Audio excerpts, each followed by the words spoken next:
Ella tendrá que dar las respuestas oportunas ante el juez.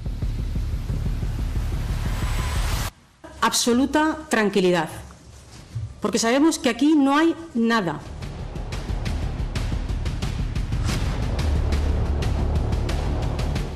Pero él, ahora mismo, tiene que dar explicaciones, tomar decisiones y asumir las responsabilidades que exige los graves hechos que hemos conocido esta mañana, como es la obligación de llegar a un juzgado y declarar como imputada por delitos de corrupción y tráfico de influencias.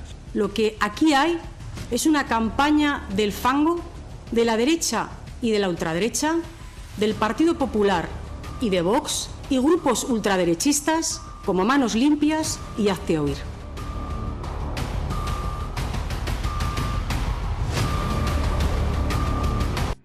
¿Qué tal? Buenas noches. La decisión del juez que investiga a la esposa del presidente del Gobierno ha irrumpido en la recta final de la campaña de las elecciones europeas que se celebra este domingo. Es la primera vez que la mujer de un presidente de nuestro país es citada a declarar como investigada. Pedro Sánchez ha respondido y lo ha hecho en Twitter con una nueva carta a la ciudadanía esta misma tarde, pero en un tono muy diferente a la anterior. Esta vez no toma 5 días de reflexión para decidir si dimite. Ahora quiere seguir, ha dicho, al frente del Gobierno más firme que nunca. Sánchez termina su carta pidiendo la movilización del electorado porque cree que esto obedece a una maniobra de la oposición para influir en el resultado electoral. El juez cita, por lo tanto, a Begoña Gómez por la presunta comisión de los delitos de corrupción en el sector privado y tráfico de influencias. Las sospechas se basan fundamentalmente en una carta de recomendación a favor del empresario Juan Carlos Barrabés, firmada por la esposa del presidente y tras la cual su empresa consiguió 2 adjudicaciones públicas. El Gobierno habla del fango y el PP y Vox piden explicaciones. Absoluta tranquilidad, porque sabemos que aquí no hay nada. Lo que aquí hay es una campaña del fango. Mintió en el Congreso. Sánchez sigue instalado en la mentira. Y cualquier presidente con un mínimo de dignidad dimitiría hoy mismo ante esta citación judicial. Así que nosotros celebramos que el juez llame a declarar a Begoña Gómez, porque es inadmisible que tengamos a la mujer del presidente del Gobierno bajo sospecha de un escándalo de tal magnitud.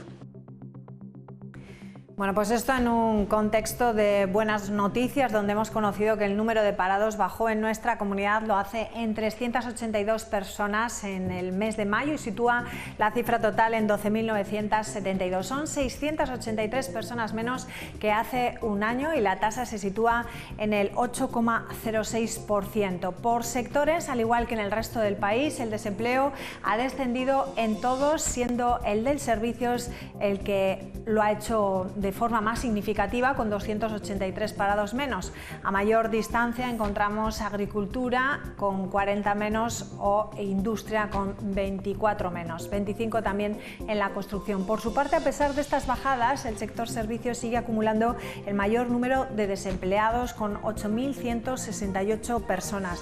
Después encontramos industria con 2.137, la agricultura con 1.020, y ahí vemos sin empleo anterior 935. A nivel nacional también baja el paro, lo hace en 58.650 personas tras el retroceso de mayo, impulsado sobre todo, como hemos visto, por el sector servicios. El número total de desempleados se sitúa en España en 2.600.000 parados, su cifra más baja en un mes de mayo desde el año 2008 y 131.260 desempleados menos que hace un año.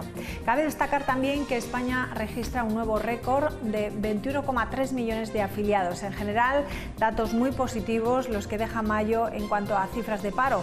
Además, los datos de afiliación también baten récord, con datos que no se veían aquí en La Rioja desde hace 20 años. Los sindicatos piden políticas de empleo para las casi 13.000 personas riojanas que todavía engrosan las listas del paro. la cifra más baja desde el año 2008, supone una reducción del paro en el mes de mayo del 2,86% y el paro se está reduciendo en La Rioja a un ritmo de un 5% anual. Consecuencia, bueno, pues de una gran actividad que tienen nuestras empresas y autónomos, una gran capacidad de mantener y de crear empleo. Se está trabajando a través de la mejora en el plan de empleo que estamos ultimando. Y sobre todo demandamos un plan de desarrollo industrial que apueste por los sectores estratégicos que son los que generan empleo estable y de calidad. Y con la noticia de Begoña Gómez ha quedado, podríamos decir, velada la polémica creada por Alberto Núñez Feijóo al abrir la puerta a una moción de censura. Los populares creen que la oposición ha aprovechado esta polémica como una operación de distracción del PSOE, que aseguran siempre está muy nervioso en las últimas semanas de las elecciones. El líder del Partido Popular, que antes de las elecciones catalanas dijo que no presentaría una moción de censura contra Sánchez, no descartaba ayer esa opción. Se salió del guión de pedir elecciones generales y se granjeó las críticas de la izquierda, que le acusó de pedir el apoyo de Junts y de hipocresía. Tampoco se escapó de las críticas de Vox. Hoy lo ha dicho claramente, que su propuesta es una moción de censura con Abascal y con Puigdemont. Están absolutamente desesperados. Nosotros tenemos una propuesta mejor, que es votar al Partido Socialista para ganar a la derecha y a la ultraderecha el próximo 9 de junio. ¿Qué es lo que va a negociar con Puigdemont? ¿Qué le va a poner? ¿La presidencia de la Generalitat? ¿Una plaza con su nombre? No sé, ¿le va a poner un piso en la Diagonal? Es que claro, ¿qué va a pactar? ¿Qué va a negociar el Partido Popular, el señor don Alberto Núñez Feijóo con Puigdemont? Bueno, pues hablaremos de ello en la tertulia, pero antes aquí vemos las imágenes. Tendremos en plató esta noche al alcalde de la ciudad de Logroño. Conrado Escobar nos acompañará para hablar de los asuntos más actuales de la capital de La Rioja. Hablaremos de movilidad, de convivencia en el casco antiguo, de las últimas novedades de Bosonit. De todo ello hablamos con él en unos instantes tras la publicidad. Hasta ahora.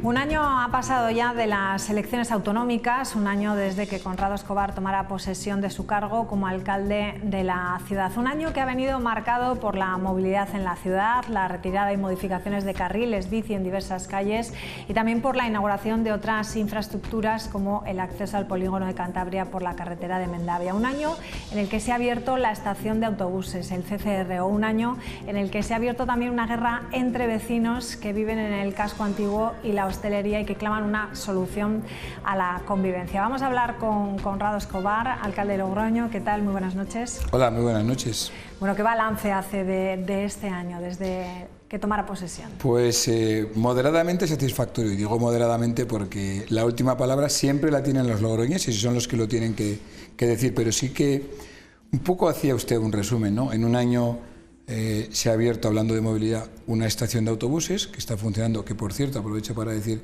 que vamos a mejorar su entorno para que la seguridad vial sea aún mayor. Un año en el que se ha puesto en funcionamiento el Centro de Cultura del Rioja y ahí está funcionando a pleno rendimiento.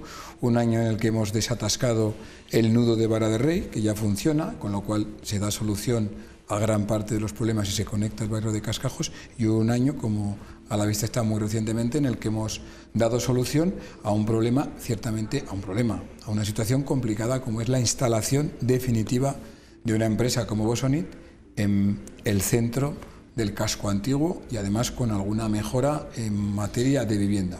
Y un año en el que hemos puesto en marcha un plan de vivienda para 400 nuevas viviendas a lo largo de esta legislatura y un programa de suelo industrial. Bueno, ¿se pueden hacer más cosas? Sí, pero creo que no está mal. Bueno, hablando, enseguida vamos a meternos en algunos detalles de esos proyectos, de ese resumen de lo que ha sido este año, pero ¿sabe que Ecologistas en Acción le ha otorgado el premio Atila y que se otorga a aquellos que destruyen el medio ambiente? Sí, me lo ha dicho, bueno, me lo ha comentado ahora, tampoco es una cuestión a la que sinceramente le haya prestado mucho interés porque estaba trabajando en otras cosas, pero sí que hay que reconocer que Ecologistas en Acción es coherente, ¿no? Porque ya nos dieron al Partido Popular en la oposición ese premio y ahora me lo dan a mí. Así que por lo menos es coherente en contra del Partido Popular, ese colectivo. Curiosamente, ese colectivo con quien parece que se lleva muy bien es con este eurodiputado que ahora concurre a las elecciones, César Luena, porque nos han denunciado también ante la Comisión de Peticiones del Parlamento Europeo. Ese es el balance del binomio César Luena y Colectivos en Acción, ir contra la ciudad de Logroño. Bueno, pues no sé a quién habría que dar el premio Atila, si a César Luena o en este caso. Pero bueno, lo encajo con deportividad. Bueno, estamos hablando de ese carril bici de Avenida de Portugal. El ministro estuvo aquí de visita la semana pasada y en una entrevista que le hacía Raúl Briongos decía que en breve le iba a comunicar ya al ayuntamiento qué es lo que iba a pasar con esa decisión que se tomó, con ese proyecto. ¿Sabe usted algo? ¿Le ha dicho ya algo? No, es decir, tampoco es una cuestión que me preocupe porque tenemos la conciencia muy tranquila, en el sentido de que todas las decisiones y los movimientos y las acciones que hemos ido adoptando se han adoptado en sintonía con la parte técnica del Ministerio. No quiero pensar que el ministro quiera imponer a los técnicos ninguna otra decisión.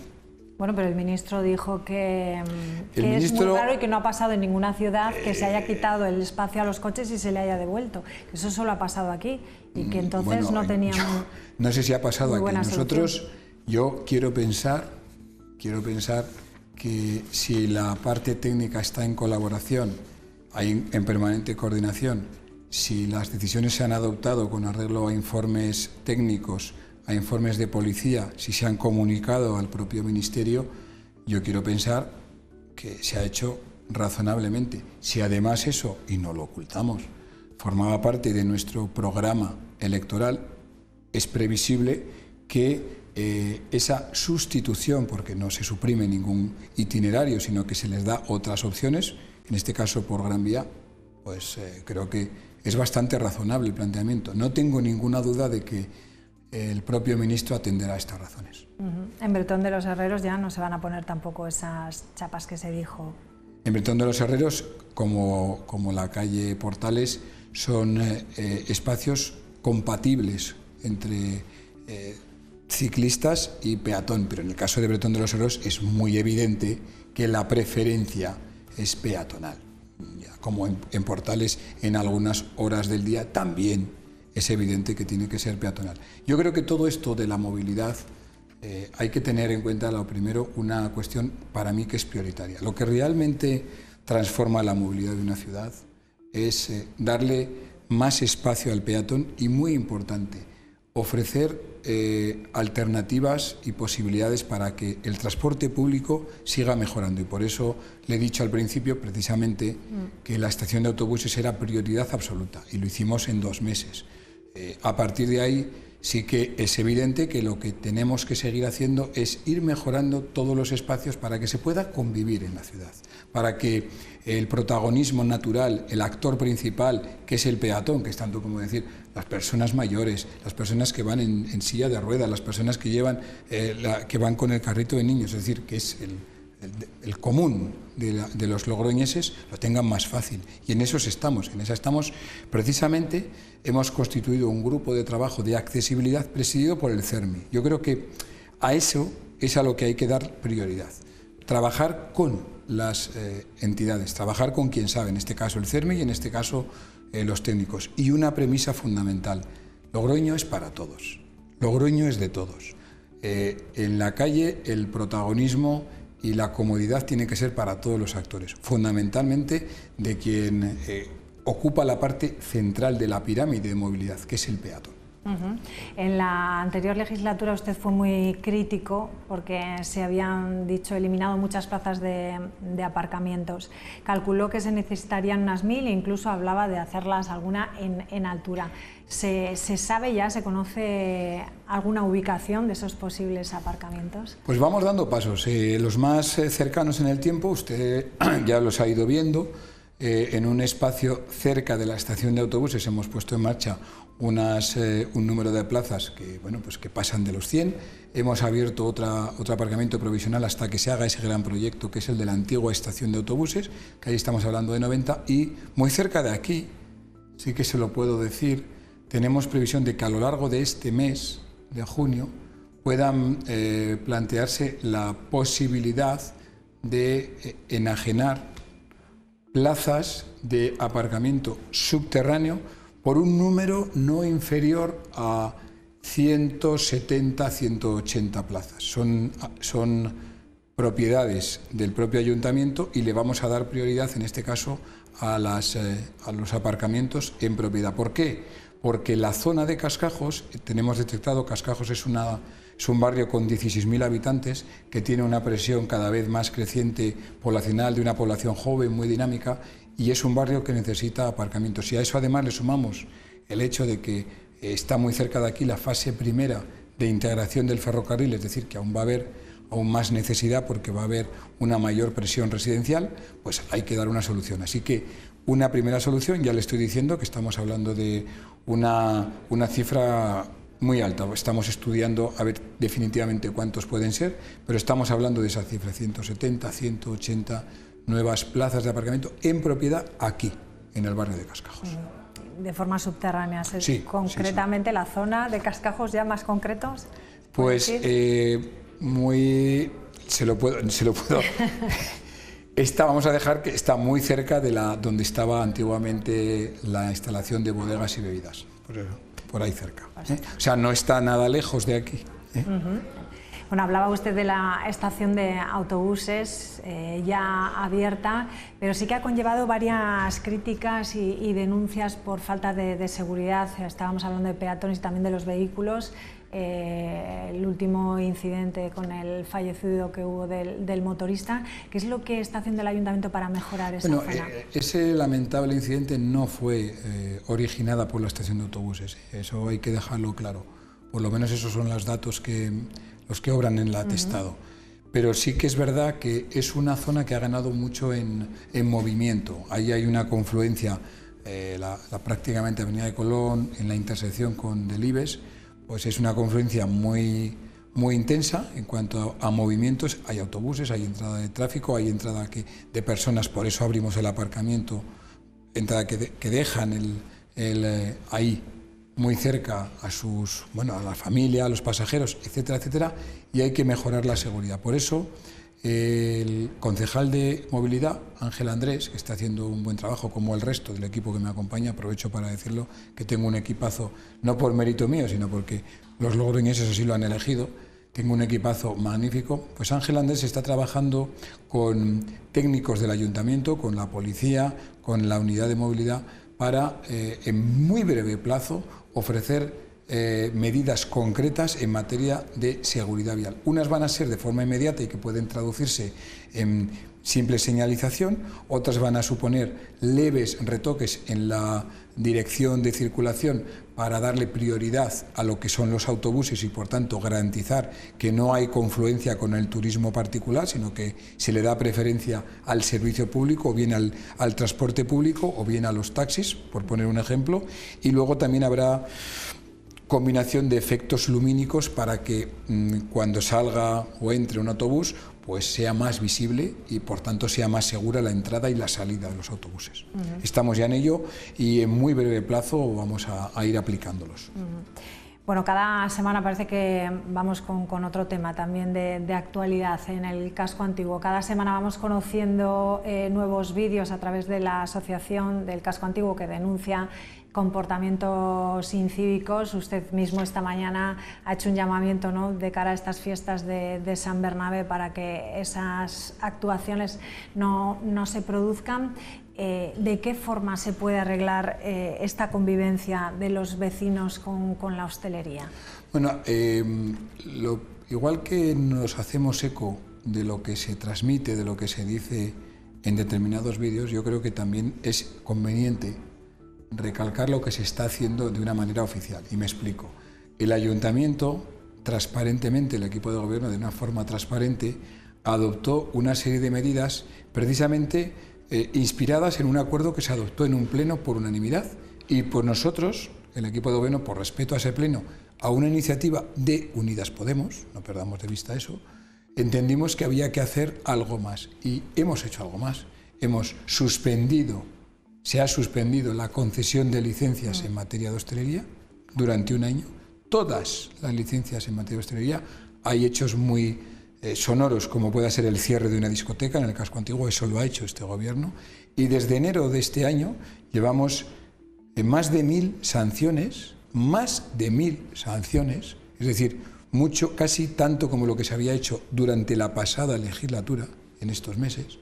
1.000 sanciones en las que se han impuesto sanciones económicas ante comportamientos incívicos. Hoy he dicho algo más. He dicho que hay, por incumplimiento de la ordenanza, la sanción, la que se está imponiendo, es de 300 euros. Pero cuando ese comportamiento incívico es más grave, es decir, cuando hay ya una reacción, un comportamiento más violento ante la autoridad que impone la sanción, ahí se aplica la ley de seguridad ciudadana, y en ese caso la sanción puede ser de 1.200 euros. Es decir, que estamos oscilando ante un comportamiento, por ejemplo, por orinar en la calle, por berrear en la calle o por enfrentarse, en este caso, a un agente de la autoridad. Estamos hablando de cifras importantes. Y por supuesto que vamos a seguir, como estamos haciendo, aplicando la norma vigente. Estamos trabajando en más aspectos, como es la mejora en la recogida de vidrios, la recogida de material de hostelería y la recogida de cartones.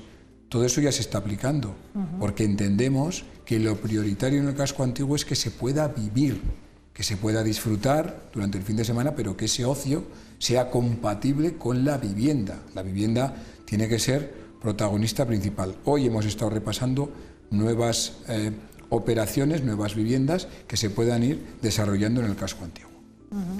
Las sanciones es la única vía, por lo tanto, que ven ustedes para solucionar el conflicto. Estamos experimentando otra fórmula, porque tenemos que agotar todas las posibilidades, y es poner en marcha una campaña de civismo, por decirlo así.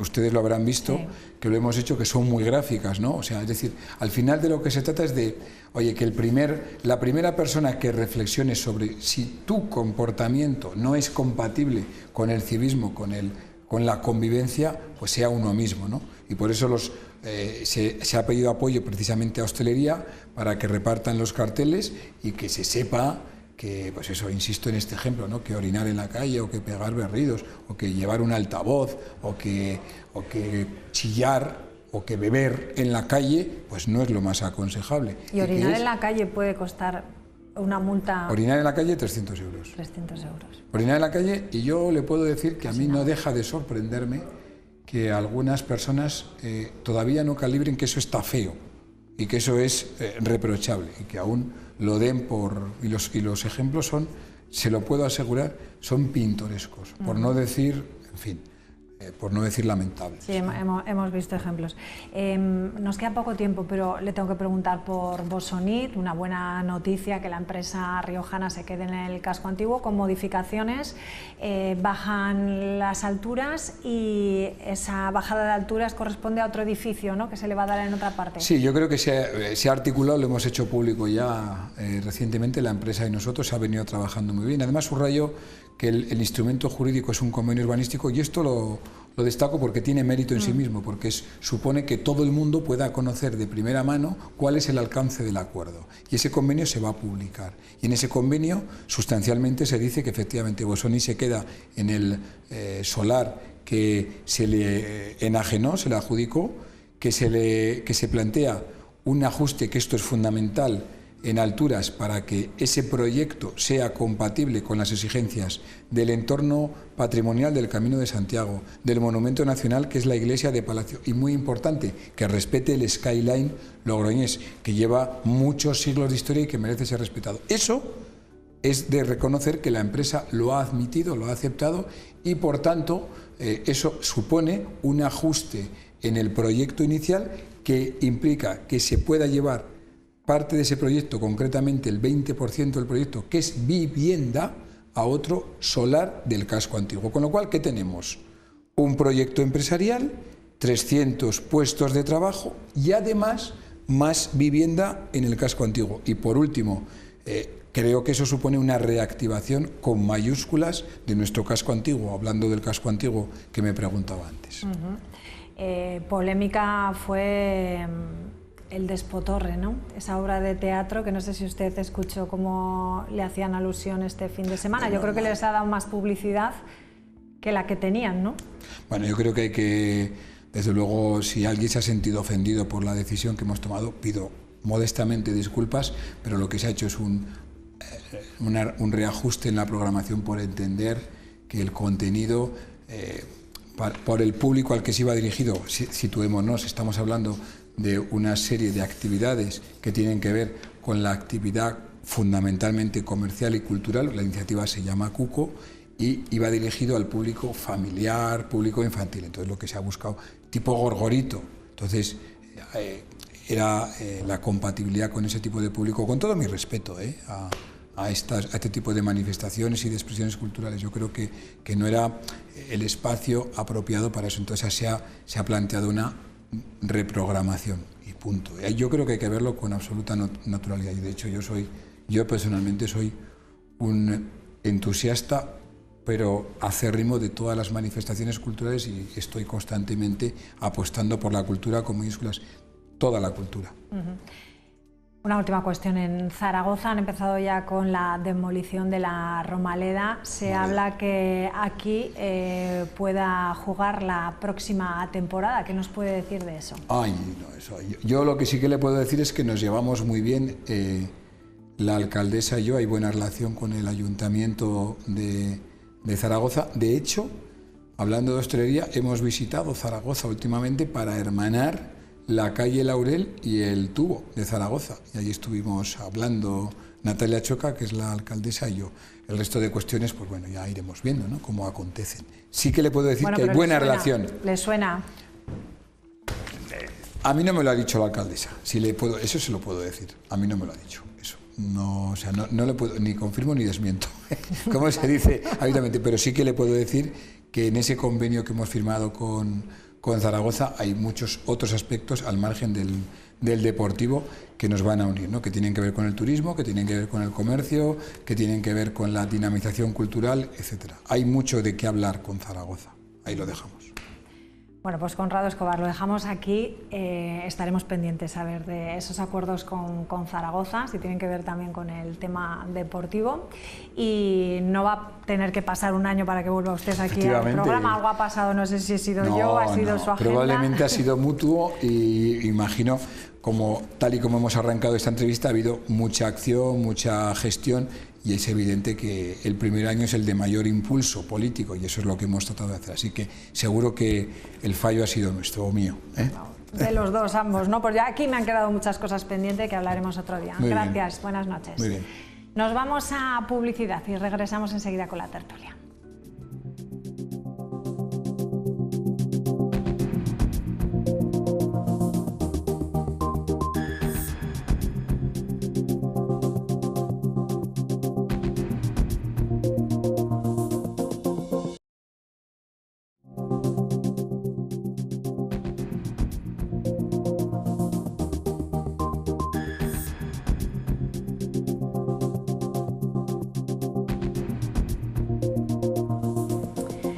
Bueno, pues ahí estamos viendo una nueva carta de Pedro Sánchez esta misma tarde también a través de Twitter, una nueva carta que se ha dirigido a la ciudadanía, pero en este caso en unos términos totalmente distintos a la primera. En este caso no se ha pensado que se va 5 días a pensar si quiere seguir en el gobierno o no, sino que tiene muy claro que se va a quedar, que lo hace de forma firme y convencido, y además hace un llamamiento de cara a estas elecciones porque considera que esto es una estrategia de la derecha y de la ultraderecha.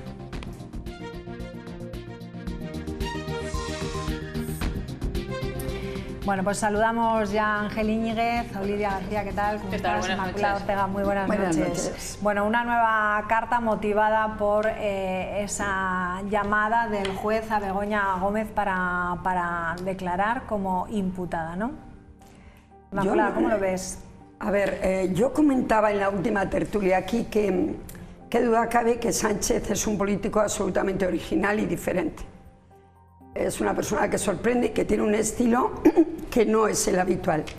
Como no es habitual decirme voy unos días, me lo pienso y luego vuelvo. Entonces, dentro de esa manera suya de ser, pues bueno, yo me enteré esta tarde de la carta, no sé si he sido la última, pero esta tarde ha sido. Yo creo que marca un estilo, una manera de relacionarse con la gente. Se podrá estar de acuerdo o no, yo creo que lo estudiaremos en la historia, pero lo cierto es que en plena campaña electoral de las europeas, ¿cuántos candidatos y grupos políticos harían lo que fuera por tener un protagonismo determinado y que todo el mundo fuera detrás? En esos términos puramente de campaña, y en ese sentido pues ha vuelto otra vez Sánchez a llevarse el gato al agua. En cuanto al fondo, pues el fondo ya es más duro, es más complicado, hay que esperar a ver qué va a ocurrir. No sé si como imputada, si como investigada, a mí se me quedan en el aire esas cosas. Parece que siguen diciendo que la inocencia es absoluta y habrá que dar tiempo. Yo no soy capaz de poder decir otra cosa en ese entorno.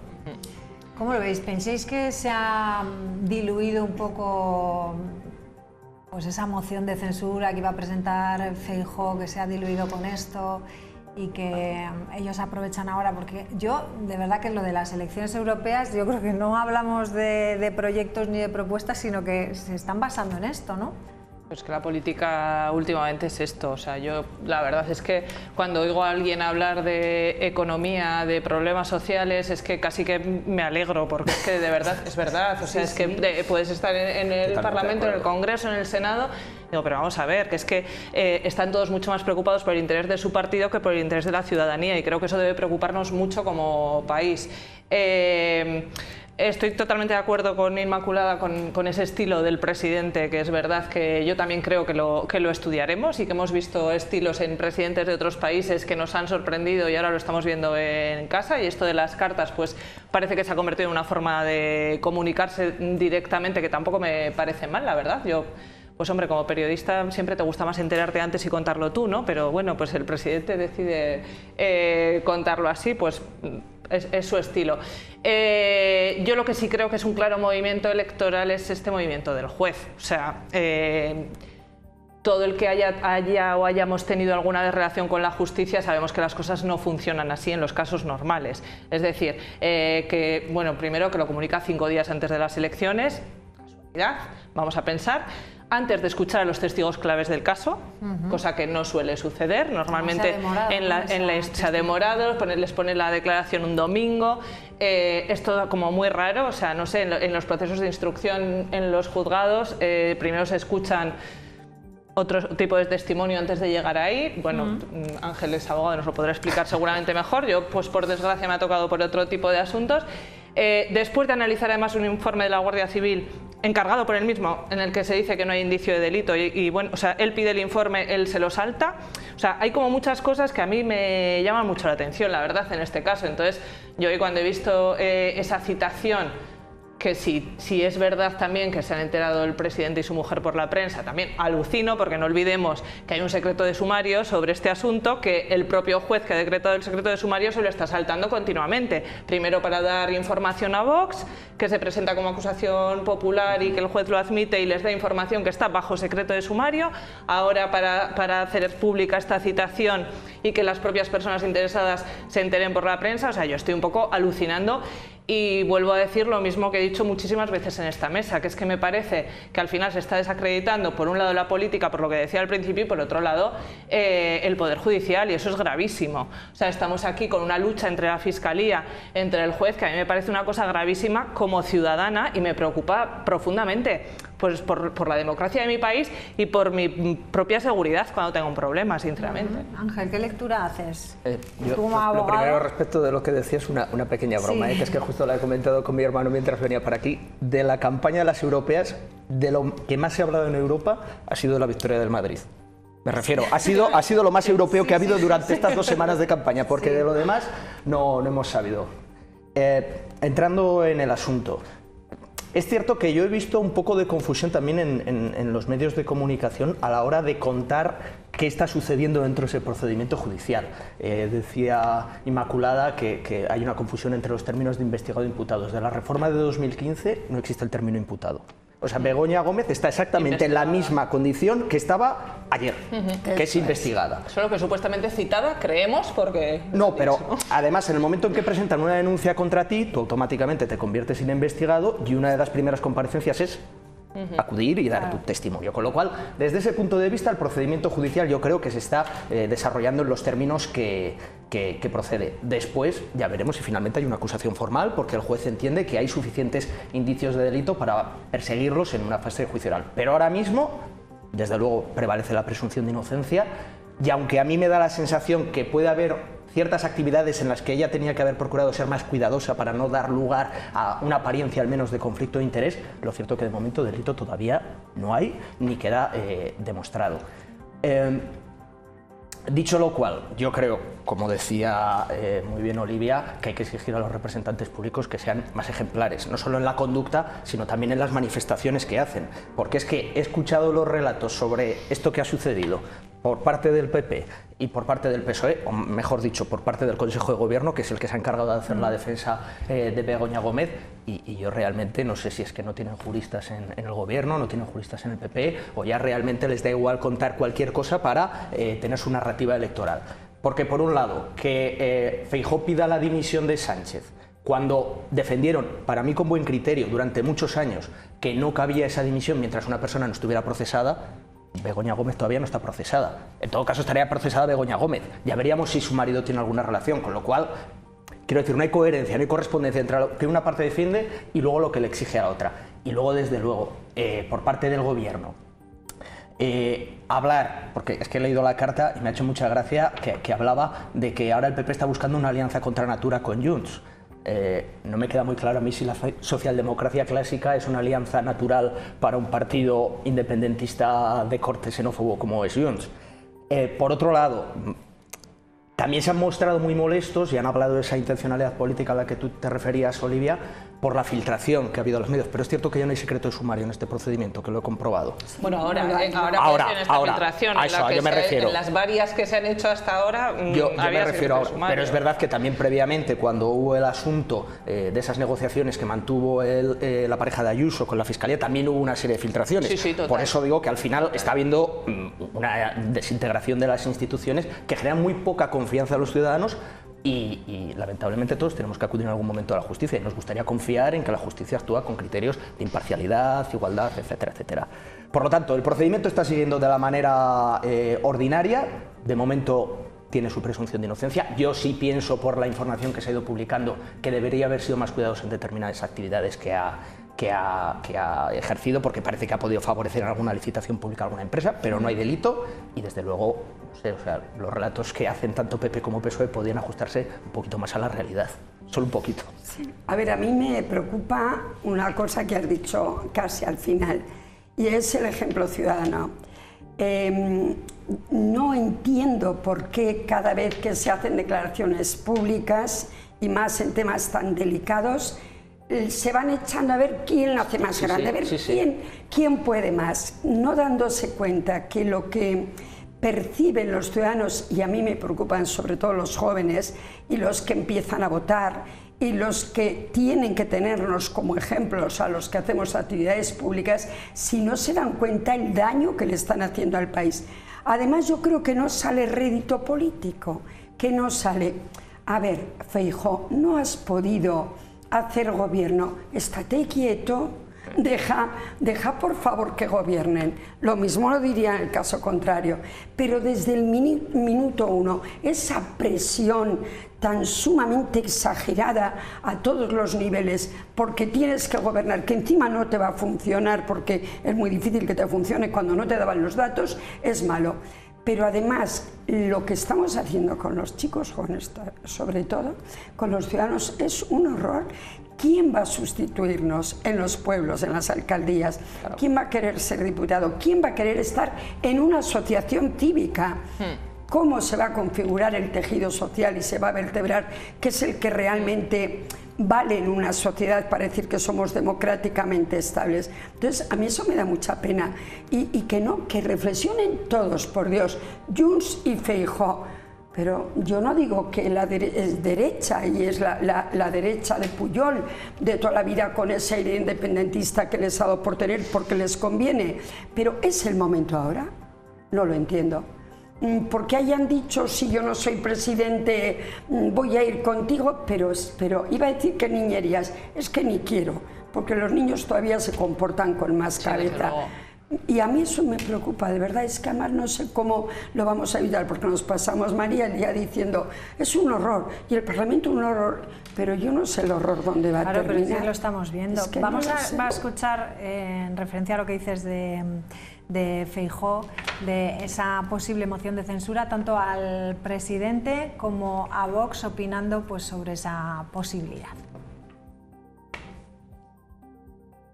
Absoluta tranquilidad, porque sabemos que aquí no hay nada. Lo que aquí hay es una campaña del fango. Mintió en el Congreso. Sánchez sigue instalado en la mentira. Y cualquier presidente con un mínimo de dignidad dimitiría hoy mismo ante esta citación judicial. Así que nosotros celebramos que el juez llame a declarar a Begoña Gómez, porque es inadmisible que tengamos a la mujer del presidente del Gobierno bajo sospecha de un escándalo de tal magnitud. Hoy lo ha dicho claramente, que su propuesta es una moción de censura con Abascal y con Puigdemont. Están absolutamente desesperados. Nosotros tenemos una propuesta mejor, que es votar al Partido Socialista para ganar a la derecha y a la ultraderecha el próximo 9 de junio. ¿Qué es lo que va a negociar con Puigdemont? ¿Qué le va a poner? ¿Una presidencia de la Generalitat? ¿Una plaza con su nombre? No sé, ¿le va a poner un piso en la Diagonal?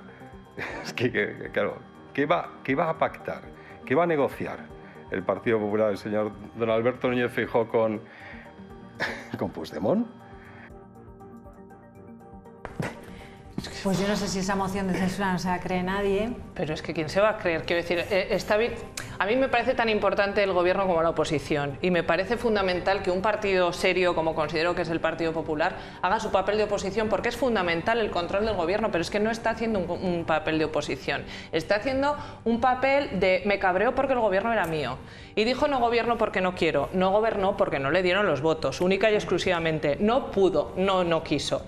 Luego dijo que iba a pedir elecciones anticipadas. Vamos a ver. Y ahora ya la siguiente es eso, ¿no? ¿A quién la echa mayor, a quién la echa mayor? Una moción de censura, que lo único que nos demuestra es que toda la estrategia de la amnistía, de la que llevamos meses y meses y meses hablando y echándonos las manos a la cabeza, le importa cero, porque a mí, o sea, yo ya cuando hace unas semanas me empezaron a decir voces del Partido Popular que estaban en esas conversaciones con Junts, es que a mí se me ponían los pelos de punta, porque yo decía, ¿pero esto qué es?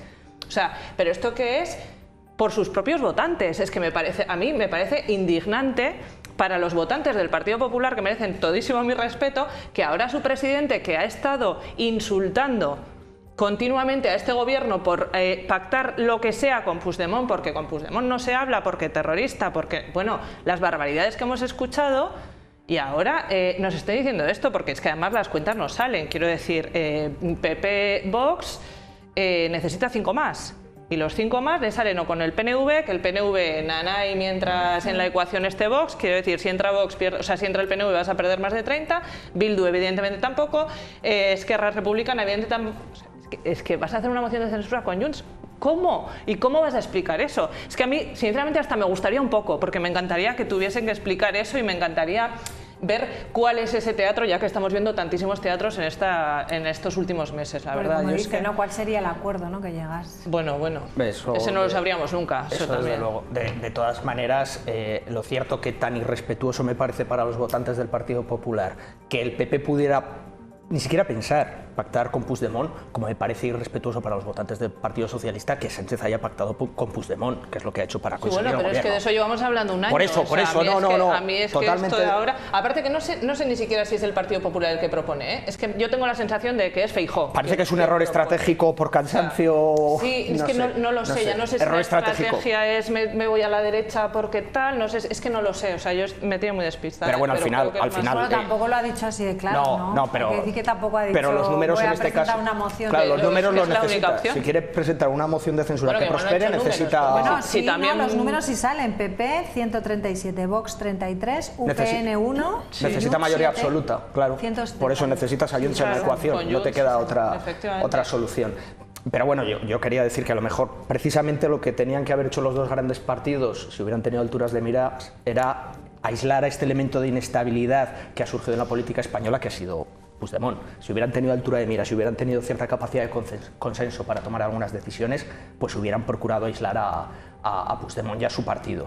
De todas maneras, lo que uno se da cuenta es que el PSOE sí que tiene un elemento movilizador muy claro para su electorado, que es, viene la ultraderecha, vamos a protegernos frente a la regresión democrática, que a mi juicio es un argumento que a lo mejor profundizando tampoco tiene demasiado recorrido en algunos aspectos. Y el PP todavía no ha encontrado ese elemento movilizador emocional. Yo, por ejemplo, hubo una propuesta muy buena que lanzaron la semana pasada, que era una serie de bonificaciones en el IRPF para los jóvenes, de tal manera que se generaba una bolsa de ahorro que pudieran aplicar a vivienda, a políticas de natalidad, a una búsqueda de un primer empleo. Pues lo dijeron una vez. No se ha vuelto a saber nada de esta cuestión, que me parece que es muy interesante, primero porque tiene un punto tiene una perspectiva racional, y luego además, joder, es una propuesta que ilusiona, o sea, que te puede inspirar, es etcétera. Una propuesta, punto. Es una propuesta. Es una propuesta. Entonces, o sea, que es que se agradece que haya una propuesta. Claro, simplemente demuestra el estado de la política española que esto se lanzase, es una propuesta solvente, bien planteada, y de pronto desaparece y se lanzan al monte para seguir elevando la escalada de tensión. Pero mira, yo, por decir algo bueno de los dos grandes partidos, después de estos 45 años de democracia, tenemos consolidado un estado del bienestar, porque cuando el Partido Socialista ha instalado la salud universal, el Partido Popular no la ha quitado. Cuando se ha instalado una educación con igualdad de oportunidades, es decir, somos un país que en grandes consensos en largo plazo los tenemos. Pero menos es que mal. Y por eso la amenaza de Vox no es una amenaza solo de involución democrática, es una amenaza de modelo de país que hasta ahora PP y PSOE han mantenido y que creo que ahí deberíamos de fijarnos para decir esto no se mueve. Pero es que a lo mejor ahora ni el PSOE ni el PP defienden ese modelo de país. Sí. No se moverán esas cosas. No sé si sus líderes lo defienden. No se mueven. No sé si sus líderes lo defienden. Yo creo que al final está bastante diluido, ¿eh? Que al final se ha empujado a la gente. Los que hacéis trabajo de base, los que hacéis trabajo de base estupendamente lo defendéis, pero los liderazgos nacionales no sé yo. También, los grandes consensos no se pierden. Bueno, pues lo dejamos aquí. Gracias por venir, buen fin de semana. Igualmente. Y nos vamos con escaño 7. Gracias, buenas noches. Gracias.